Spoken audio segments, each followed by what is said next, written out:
Hello and welcome for the very first time to my board Go Figure. My name is Yamuna. I am 28 years old and I currently live across DC and New York. I am so excited to finally bring Go Figure to life, where we'll have conversations about adulthood, relationships, wellness, corporate culture, and just about everything. And I hope you'll stick around. It's one of those days where I feel like everything is changing and all too quickly. For context, I moved cities, jobs, and inevitably my home in the past few months. And I must say, it's been quite the revelation. Also, because this is the first time I happen to live all by myself. As liberating as it is, there are good and bad days as well, but I still 10 on 10 recommend it. When I look back, there have been so many uncertainties, be it in terms of going back to school, my job, the people in my life, so on and so forth. But I believe one thing we don't talk about enough is the fact that change is not always pretty or empowering. Often I find change quite uncomfortable, unsettling, it's silent, it's messy, and definitely not pretty. Especially since I stepped into my late 20s, there have been moments where I no longer relate to my old self. But at the same time, I'm not quite sure of who I was becoming either. So I'm sort of like stuck in this in between of sorts that I could never fathom. I lived in Bangalore for most of my life. If you have ever experienced Bangalore, you know it has a charm of its own, despite the traffic concerns. But that being said, I was quite content. I had my friends, my family, and inevitably my core memories there. Despite all of that, there was a point 5 years ago, I was just so done with the place. I was so done with the version of myself who was living there. And I wanted to break the monotony. And there's something so unsettling that kept constantly pushing me. And it just made me so uncomfortable day in, day out. I don't know about you, but I truly felt that sort of experiencing COVID pandemic the way all of us did, it was an eye opener. It definitely made us more perceptive to life. And now we have all been subject to some sort of timelines in our life, but that was right there in front of our eyes. It's full of unpredictability. You don't know what's going to happen overnight, even. And I think it also was a reminder that life's too short, period. So it was all the more reason for me to push myself and break the monotony. And even talking about it brings back so many memories, some good, some not so good. Of course, I was content with my life and the way it was going, had a great job, decent social life, amazing friends. But I was also at the peak of my PCOS, which made me feel miserable in my body. And I've always been the one for body positivity and an advocate for the fact that we should all be comfortable in our own skin. But when you are going through something like PCOS or anything else that really impacts your self image and self esteem, I think it really takes a toll on you. It brought back a lot of my eating disorders and the whole shebang. So for me, it was all the more reason to just push harder and to like break that cycle. And you know how they say things get worse before they get better? That was truly it for me. And a lot of that has to do with the fact that you have done everything that you possibly could, and you are so close to the breaking point. Something hits, something clicks, and then you enter the other side. It's almost like you have to work your way through to get that pass to enter the other side. And can I just say that is always so rewarding and fulfilling? And I'm sure the process while you're going through it, it's not always fun, but when you look back, you're like, okay, you know what? I did that. And I think a lot of our confidence comes from that place, that unsettling feeling, those uncomfortable journeys and days and nights, because our brains are dynamic machines, and it's registering the fact that if I could go through that, I can go through a new challenge. And I think that's really where our inner confidence comes from. And I think it can only mean one thing, because you need to go through these to get better, to grow in life. And sure, it does not make your life easy. It doesn't mean that this is going to be the first and last challenge of our lives, but I think it just makes us better prepared for anything that might come our way. So I live with my parents, and I'll be honest, I love them, but I think there comes a point in our lives where we want our space more than anything else. Because, this is also the time in your life, it's a bit of a paradigm shift. We view the world differently, our opinions are different, and we no longer just follow what our parents asked us to do. That might be good or bad, but that's a different conversation altogether. Naturally, again, not an original thought whatsoever. I thought maybe this is the time to pursue my master's. And so I did. And it's an interesting story because US was never in my radar. I knew I was going to get into the one university that I applied in the UK. Applied it and I was just chilling. I was going to my job. And plot twist, I get the rejection letter. Now, interestingly enough, typically universities give out a rationale for your rejection, and mine said something in the lines of university not eligible for admissions. Firstly, may I say guts, but at the same time, I knew of people who went to the same university who I studied with, so I knew something was fishy. So I reached out to the admissions office. I was like, hey, what's going on? Because, you know, this does not make sense, right? So they were like, oh my God, we're so sorry. There's been a technical issue. So our system auto rejected your application. We'd like to offer you the admission and give you a scholarship. So by this point, I was like, maybe it's a sign. Maybe I should look elsewhere. So the window between getting the rejection letter to this day, having this conversation and getting an admission, I was like, I don't want to do this anymore. So I'd already switched paths and somehow Columbia happened. And I was like, this is it. This is the sign. And the rest is history. I guess what it all comes down is the fact that everything happens for a reason, and sometimes you just gotta trust the process, and there's no two ways about it. And might I just say, the journey since then has been so beautiful, so rewarding, and so life changing in many ways. Firstly, the city in itself, it's stunning. It's my favorite city in the whole world. I love being here and I love the kind of life and exposure it offers. On a personal front, this is also the place where I met my current partner slash boyfriend. And if that's not worth it, I don't know what is. And before I got to the pretty parts of, a new life and new experiences, was it uncomfortable? 100%. Having to start life from scratch in a place that you don't know. Not to say that this is a unique experience. I know a lot of people do that, and I have so much respect for it. The point really is you just have to go through the uncomfortable, the non pretty parts before you can actually take a step back, look at your choices, and be happy with them and say, I earned this, I deserve this, and I built the life to come where I am. And all of that can really just happen when we can just go through with change. And it is a constant reminder and a question to ask ourselves that what's the worst that could happen? Because that's something I've been training myself to do, really sort of look at the bigger picture often and ask myself that question. And the conclusion always is there's always so much to gain and so little to lose. So might as well, take the shot because we don't know what we don't know. And the only way to know is to try. I'm not going to sit here and pretend like this is all easy. It takes a lot of effort, it takes consistency, it takes genuine intention to actually get to the place where we want to be and to go through that process of change. And if you're anything like me, and a lot of people that I know, we always have a 5 year plan or 10-year plan. We like structure, organization, and some level of certainty.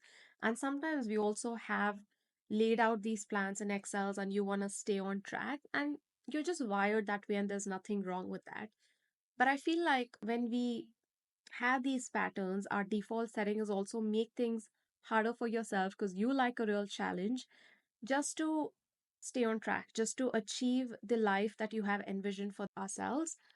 But I think it becomes a bit counterproductive because how am I supposed to know sitting here what my life is going to be 5 years, let alone know everything that I need to do to actually get there?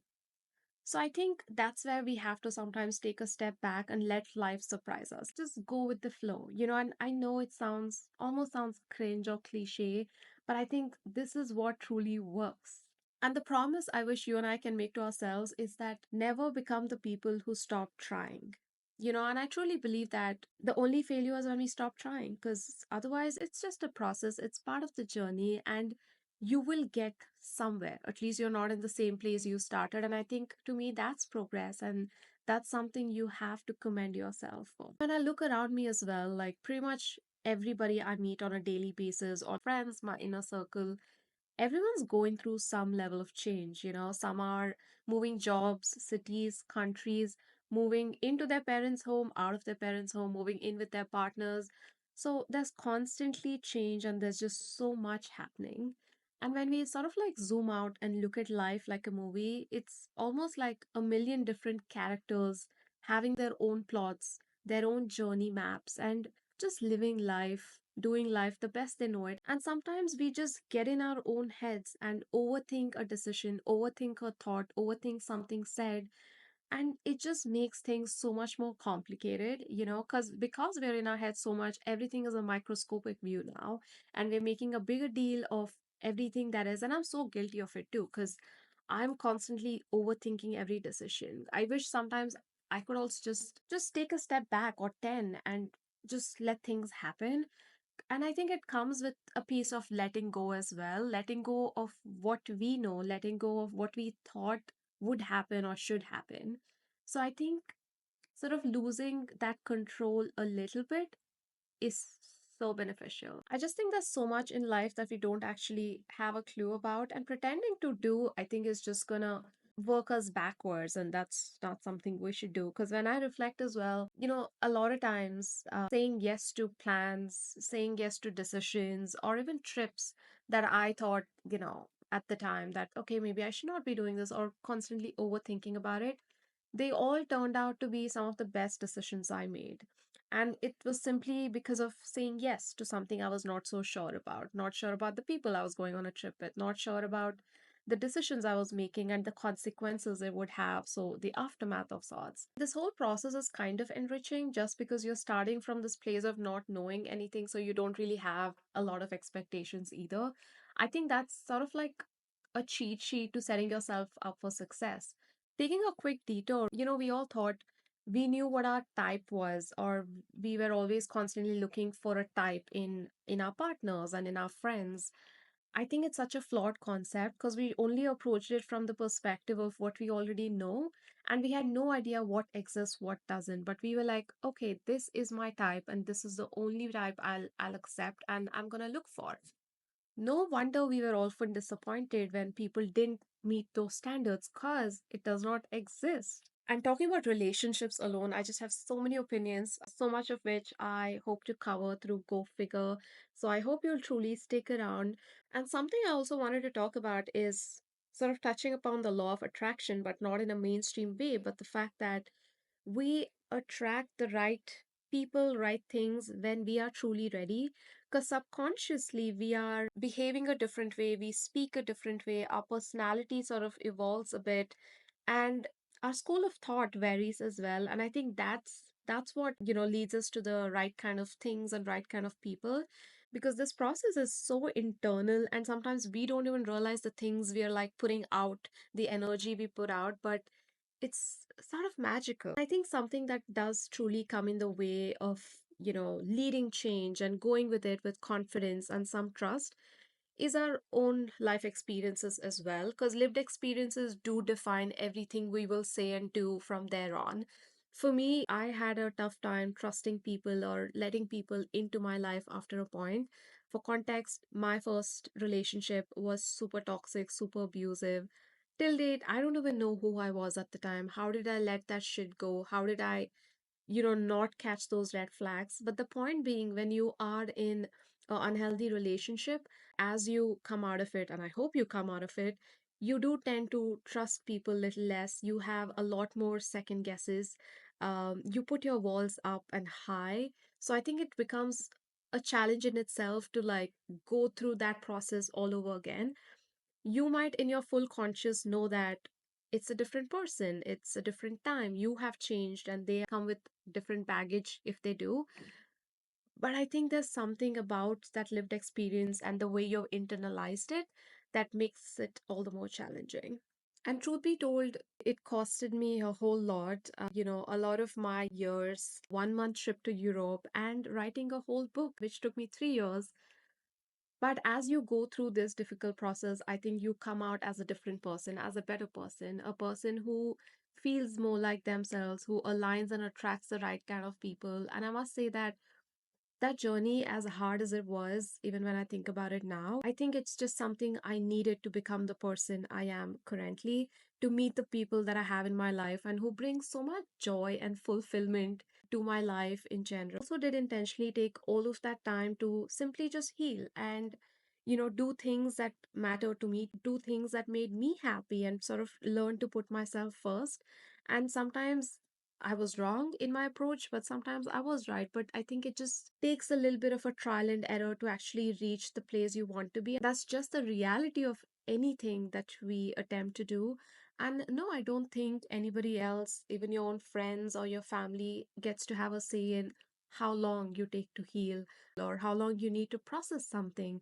Because I think we all, as individuals, we process things differently, we are built differently, and it just works in a way that makes sense for us. So, all in all of this was such a big change. I had to depart from the person I used to be, the version of myself, that was different, that thought differently, felt differently, and behaved differently.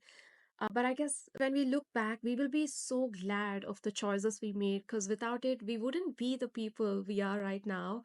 And like they say, if you like a different life, you need to make different choices. And I truly hope this is of relevance to you if you're in a bit of that slump, if you're fearing a change or anticipating a change, and you're stuck in that uncomfortable zone of sorts.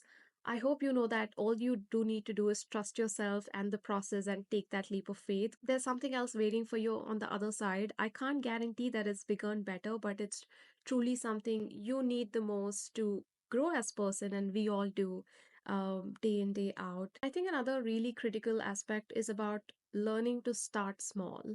Like, no matter how overwhelming it might seem, start with a day, start with a step, and I think that's what truly matters because when back then, when I had just diagnosed with PCOS, it seemed so unrealistic to me to reverse my PCOS because I was at a stage where clearly I had put on more than 20 pounds. I just didn't feel good in myself, my body, my skin, and I felt like I was changing as a person. I was just so overwhelmed on a constant basis. And I was afraid to start because I was like, what if I start and the goal is so big that I fail? And that was my biggest fear. But I think it took a while. It took a trial and error once again to sort of start somewhere. You know, start somewhere and just go with it and keep the consistency and stay disciplined on that. Because, time waits for none of us. We can just stay in the place we are currently and wait for that perfect day, perfect moment we thought that would be the right time to start something. But that's never going to happen because time is going to keep running. It's not going to wait for any of us. And I think because of the higher unrealistic expectations we have set for ourselves, maybe the perfect timing would never appear. So it's sort of a lose lose in this situation. I hope we find the courage to actually just start somewhere, and I think that's exactly what I'm doing with Go Figure as well. I have spent days and nights just thinking and overthinking about it. I think whenever you do expose yourself to social media or just the public, I think there is this sense of judgment, right? But I was like, do I really care? I'm 28 years old. I'm living my life the best way I know, and I'm going to sit in my apartment and talk to you about what I think I know best. Perhaps not best, but at least know something about so I can give you my 2 cents. So, as we come to the close of this episode, I will accept that change is weird and it's uncomfortable, but it's also beautiful in so many ways. And I so often believe that it's not really about what you would like to change, but it's about how you respond to it and own it. I think the minute you own it, you are no longer answerable to anybody. You just have to do things your way. Don't have to follow a rule book. You can do it in a way that adds value to your life, it adds meaning to your purpose, brings you joy, and you continue to put yourself first. And something I often tell my friends is that romanticize the shit out of your life. No matter where you are and which phase you're in, I think it's so important that we celebrate it. Stop waiting for milestones, celebrate the everyday, and celebrate the ordinary. Even before you know it, the change has already unfolded in the best way possible and you didn't even realize it. And amidst all these changes, you feel more aligned with yourself, you feel more like yourself, and you attract more and more things that bring you more growth and positivity. And that is the true essence of life. With that, I hope you enjoyed this episode and I will see you again soon. Thanks for tuning in.